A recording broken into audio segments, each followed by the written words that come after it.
Good afternoon, welcome back to my channel. As long promised, I have actually come up with another short story. And this one isn't based on random words, this one is just based on me walking around having ideas, like a normal writer.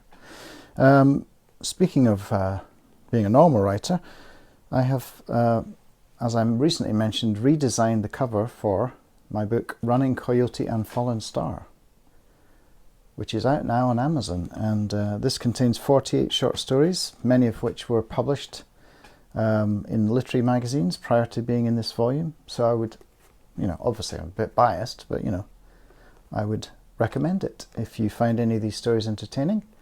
And the other thing that I must ask you to do, because I always forget to do so, is please subscribe. I think I looked at the analytics and about 81% of viewers are not subscribers. Now that may mean that you've come to my channel by mistake and quickly left, but for those who do enjoy listening to my writing, then I would appreciate if you would subscribe. Anyway, and here we go with short story number 149, which is called Sea Change. A life-changing opportunity, a terrible mistake.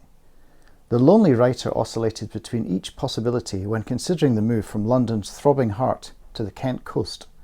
If he did this thing, throwing away the security of the city 9 to 5 in favour of the attenuated life of the self-employed seaside dweller, things would certainly change. That at least was incontrovertible. The pros were considerable.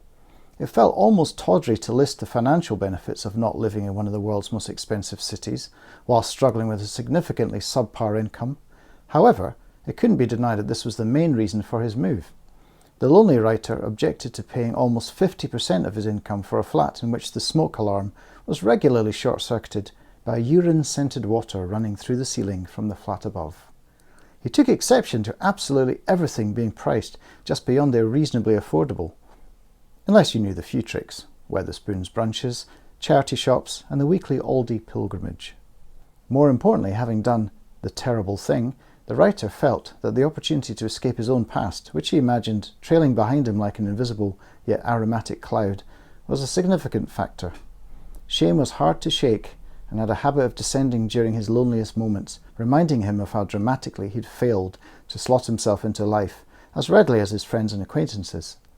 What they found straightforward, the lonely writer found near impossible. Obtaining gainful employment that utilised his skills fully, meeting a sympathetic life partner, owning property, or even a stick of serviceable furniture, hardly Himalayan challenges, yet he'd failed at them.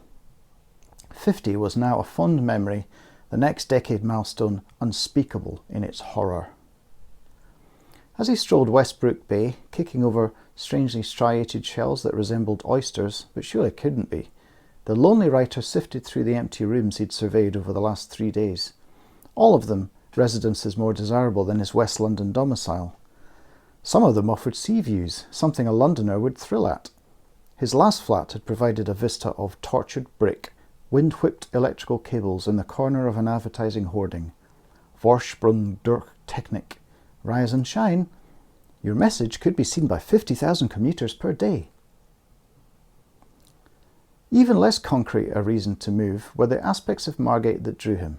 Its eclectic mix of faded seaside glamour and wish-fulfilling hipster chic, art and amusements, art deco and seaside kitsch. Earlier that day he'd watched a Northbrook Park hipster patiently and politely explain to an elderly man who parked his mobility scooter outside the cafe cum record store cum hair salon that no, they had no French bread, only sourdough, and no French press coffee either, only hand-poured Americanos. In London, such a spectacle might have made him laugh cynically. Here it seemed a touching example of two different cultures reaching out towards one another. The negotiation was conducted with delicacy and charm. The lonely writer had already earmarked the cafe as a potential regular haunt. He'd already spied the potential plug points for his laptop and secured the Wi-Fi code. Was that a piece of chalk, pebble smooth and bored through with mysterious holes, tumbling in the surf? Yes, it was. It felt good in the lonely writer's hand, even imparting a whiteness to his wind-pinkened palm. as if the sea itself were offering him something to write with. But what to write, and where? It would surely be too much of a self-indulgent cliché to plonk himself down in the ornate Victorian shelter where T.S. Eliot wrote fragments of The Wasteland. The lonely writer had a phone full of photos of possible homes, and he felt it hard not to imagine himself in every one of them, pouring a morning coffee and staring out at the sea, sleeping with the sound of surf soundtracking his dreams, raising a glass with an as yet faceless yet handsome woman who would forgive him his sins as if they were as inconsequential as sea mist. Here he might make a new life, clinging like a limpet to the country's bottom edge. And the memory of the terrible thing would fade into nothingness. 18 months ago, having reached a peak of self-loathing and frustration, the lonely writer had forced himself out of his West London flat and headed to the corner bar for a solo pint. His desire was simply to see some other people, not interact with them. And yet he'd got himself into an altercation. A young man with a haircut that rendered his temples a kind of striated fuzz had walked straight into him as he turned from the bar, spilling the drink he'd bought all over the lonely writer's new t-shirt. The young man's apology had seemed perfunctory at best, and there had been no attempt to offer a replacement drink. As the young man turned back to his group, the lonely writer had called him an ignorant wanker, an epithet that had sent the clumsy oaf spinning on his heels to teeter into the lonely writer's face with implied threat. Unfortunately, the lonely writer had not shrunk away as it usually would have. Instead, a volcanic fury had risen inside him, which made him push the taller, broader man vigorously away while shouting, "Get the fuck away from me!" Unprepared for such a response, the young man had stumbled over his own feet, spun against the bar and sent a pile of stacked empties flying. One of them had shattered on a bar stool. The explosion sent a shard of glass, javelin-like, into the eye of an appalled but innocent teenager sitting with her parents at a nearby table. Mayhem followed, with a young man, oddly, rushing to the girl's assistance, while the lonely writer stood, frozen in terror, the terrible thing, already an irrevocable truth that could not be unknown. He was no longer in control of anything, least of all himself. The fallout was predictable. Police, paramedics, recriminations, profuse apologies all round, then a trip to the local police station to give his side of the story. The lonely writer had already assumed responsibility and, despite the protestations of a duty solicitor, professed his guilt in detail insofar as he could remember the order of events. The terrible thing became a horrible stain he'd wear for the rest of his life. A teenage girl had lost vision in one eye, traumatized by his inability to control an inexplicable rage. He would never forget her screams, or the way the blood and vitreous fluid ran across her knuckles. The lonely writer received a community order for common assault and unlawful wounding, paid his fine, and undertook 185 hours of community payback without complaint. During 24 weekly visits to a local bowls club, he learned how to keep the green level, free from worm casts, brushed and cut to perfection. He learned that most other felons had more terrible upbringings than he'd enjoyed, and that many of them were conspiracy theorists convinced that the government was irredeemably corrupt. The lonely writer knew he had no one to blame but himself for his misfortunes. Thus he paid his dues and decided to exile himself to the coast, to lick his self-inflicted wounds. A new life. It felt too cliché to possibly succeed, and yet here he was, striding along the beach, dodging nodules of chalk and tide pools among the wind-patterned sand. He sensed an opportunity, not to reinvent himself or anything that ridiculous, but a chance at a fresh start of sorts. Here he would simply slowly regenerate, like a starfish that had lost a limb. Slowly he might let go of the guilt.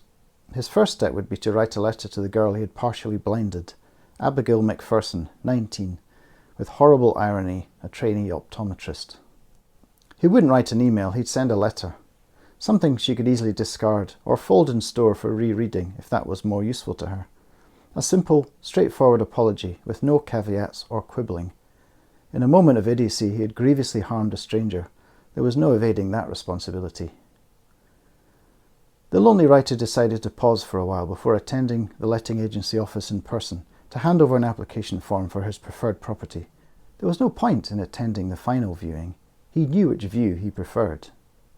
He wanted to watch the tide seep in, imperceptibly creeping under the boats and lifting them on their moorings. He wanted to watch the reflections of the harbour wall form in the blue of the bay. Once the waves were lapping at his feet, according to the tide table he'd read, it would be 4 p.m. He'd still have time to walk to the office of Coskery & Co. and stake his claim on a new phase of existence. The seagulls called out as they spun like boomerangs overhead, and the lonely writer couldn't decide what they were saying. It was either a sound of jubilation or of warning, but it was too late in the day to hear ambivalence in everything, and so the lonely writer watched the waves and waited, while salt water preserved and purified everything.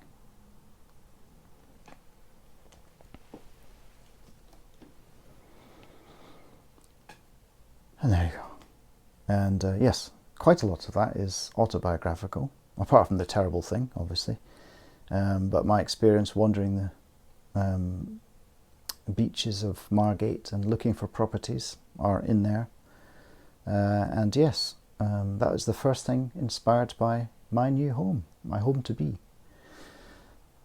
And I will no doubt be coming back to read a story from it very soon, or something else to entertain you. So once again, if you do enjoy my channel, and you know there are a growing, slowly creeping up number of people who enjoy this, then do subscribe, and I will be back with you very soon. Bye.